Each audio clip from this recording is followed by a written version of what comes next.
అవ చచ్చిపోయింది బతుకుతే అప్పుడు నేను ఇది చేస్తా అది చేస్తా నేను డైరీ కంపెనీ పెడతా అని చెప్పిండట వాడు. గట్లనే మీది కూడా ఉన్నదని చెప్పిండు. చెప్పేవరకు ఏమైంది వాళ్ళకి బర్దాష్ కాలే. బర్దాష్ కాక ఒక స్పీకర్ గారిని దళిత స్పీకర్ను అవమానిస్తావా అని చెప్పి సస్పెండ్ చేశారు. ఎంత దారుణం అంటే నేను అడుగుతున్నానండి, స్పీకర్ పదవికి దళిత స్పీకరు, గిరిజన speaker, BC speaker, OC speaker అని ఉంటుంది. స్పీకర్ స్పీకరే. స్పీకర్ను మేము గౌరవిస్తున్నాం కాబట్టే ఏకగ్రీవంగా ప్రసాద్ కుమార్ గారు ఎన్నుకోవడంలో మనం కూడా పోటీ పెట్టకుండా సహకరించిన మా స్పీకర్ గారు అక్కడ కూర్చోవడానికి. అదేవిధంగా ఆ రోజు జగదీష్ రెడ్డి గారి మీద ఆగ్రహాన్ని వ్యక్తం చేస్తూ ఆయన సభను వాయిదా వేస్తే ఆయన ఛాంబర్లకు పోయినాం, స్పీకర్ గారి దగ్గరికి పోయి చెప్పినాం, సార్ కేసీఆర్ గారితో మాట్లాడినాం మేము, అవసరమైతే జయేశ్వర్ రెడ్డి గారు 10 ఏళ్ళు మంత్రిగా పనిచేసిన పెద్ద మనిషి అయినప్పటికీ మీరు కనుక నొచ్చుకుంటే మీరు మైక్ ఇవ్వండి, వెంటనే విచారం వ్యక్తం చేస్తాం, మేము తప్పకుండా అవసరమైతే మీరు బాధపడేది, మేము తప్పు మాట్లాడలేదు, మిమ్మల్ని అవమానించలేదు, అయినా మీరు అని ఫీల్ అయితే మేము విచారం వ్యక్తం చేసి వెనక తీసుకుంటాం, మైక్ ఇవ్వండి అని చెప్పినాం.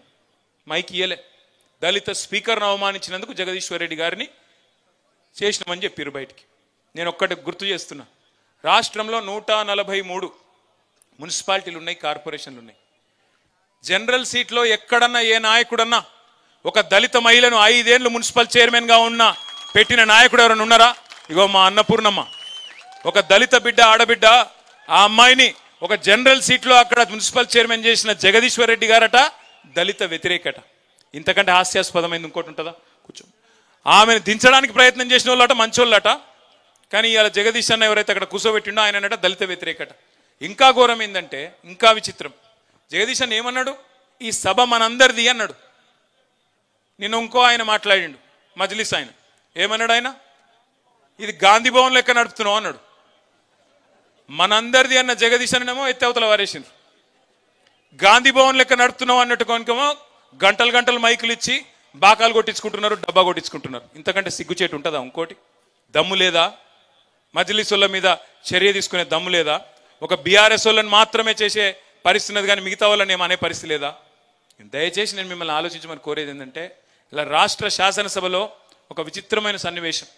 బీజేపీ కలిసిపోయింది, సిపిఐ అటే ఉంది, మజ్లిస్ అటే ఉంది, కాంగ్రెస్ అంతా ఒక దిక్కే ఉన్నది.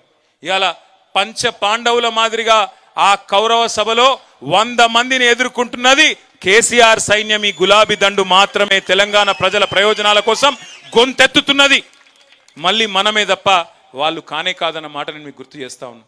అందుకే ఈ సంవత్సరం మనం మహాసభ జరుపుకోబోతున్నాం.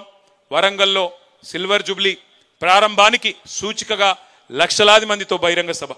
కోదాడ నుంచి ఎంతమంది రావాలి, సూర్యాపేట నుంచి ఎంతమంది తరలి రావాలి, తుంగతుర్తి నుంచి ఎంతమంది రావాలి, హుజూర్ నగర్ నుంచి ఎంతమంది రావాలి, అవన్నీ మళ్ళీ మీ నాయకులు మీకు వివరంగా చెప్తారు.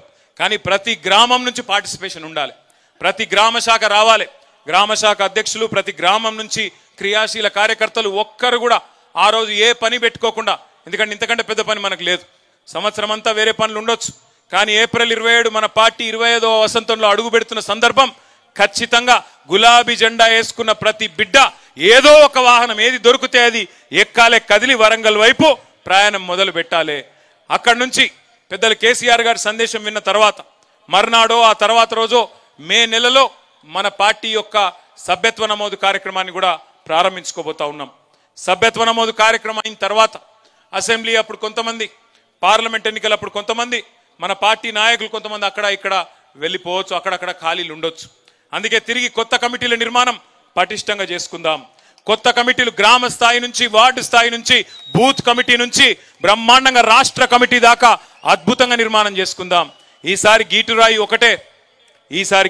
ఒకటే. ఏ నాయకులైతే నికార్సైన నాయకులుగా కష్టకాలంలో కూడా పార్టీని పట్టుకొని ఉన్నారో వారికే పెద్దపీట వేద్దాం, వారినే ముంగడ పెట్టుకుందాం, వారినే నమ్ముకొని ముందుకు పోదాం. చిన్నోడు పెద్దోడు ఏముండదు పార్టీలో. మనం అనుకుంటే కేసీఆర్ గారు అనుకుంటే ఇంతమంది ఎమ్మెల్యేలు అయినాం, చిన్నోడు పెద్దోడు ఏముంటుంది.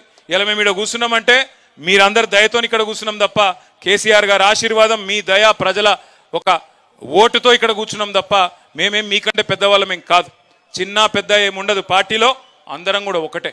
అందుకే కింది స్థాయి నుంచి మళ్ళీ తిరిగి పునర్నిర్మాణం చేసుకున్న తర్వాత ఈ సంవత్సరంలోనే మన పార్టీ అధ్యక్ష ఎన్నిక, జిల్లా కమిటీల ఎంపిక, ఇవన్నీ కూడా పటిష్టంగా నిర్మాణం చేసుకుందాం. 32 జిల్లాల్లో హైదరాబాద్తో సహా హెడ్ క్వార్టర్ అక్కడ కాబట్టి 32 పార్టీ ఆఫీసులు మనకున్నాయి. ప్రతి పార్టీ ఆఫీసును కూడా ఒక చైతన్య కేంద్రంగా మార్చుకొని కార్యకర్తల శిక్షణా శిబిరాలు కూడా అద్భుతంగా ఒక 3-4 నెలల పాటు నిర్వహించుకొని కాంగ్రెస్ ఏంది, బీజేపీ ఏంది, ఎవడి మోసం ఏంది, ఏ గ్రామంలో మనం చేసింది ఏంది, వాళ్ళు చేసింది ఏంది, ఏ రకంగా మోసం నడుస్తున్నదో చెప్పాలి. మోసం అంటే గుర్తొచ్చింది, నిన్న బడ్జెట్ అయిపోయింది, బయటికి వస్తున్నా, పేరొద్దులే కానీ ఒక కాంగ్రెస్ సీనియర్ ఎమ్మెల్యే కలిసిండు. కలిసి నేనన్నా, ఏమన్నా 100 రోజులు అంటిరి, ఏమైనా 6 గ్యారంటీలు అన్నా.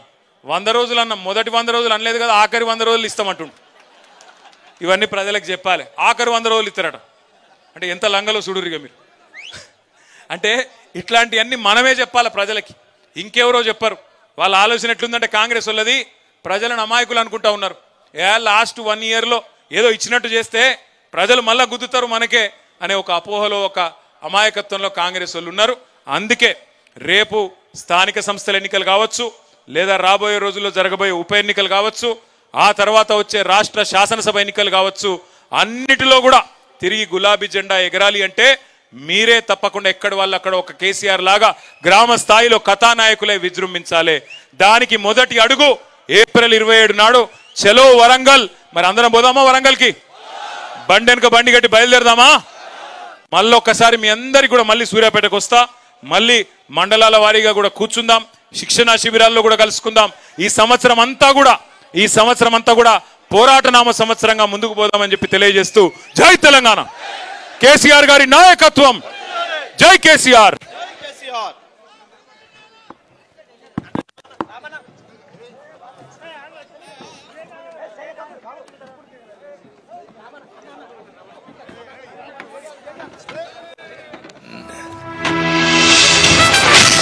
ఏండ్ల నాటి కలను తీర్చి తలరాతలు మార్చిన కేసీఆర్ నా దైవం. భవితకు వెలుగులు కూర్చి నిరతం మండగ సాగే కేటీఆర్ నా ధైర్యం.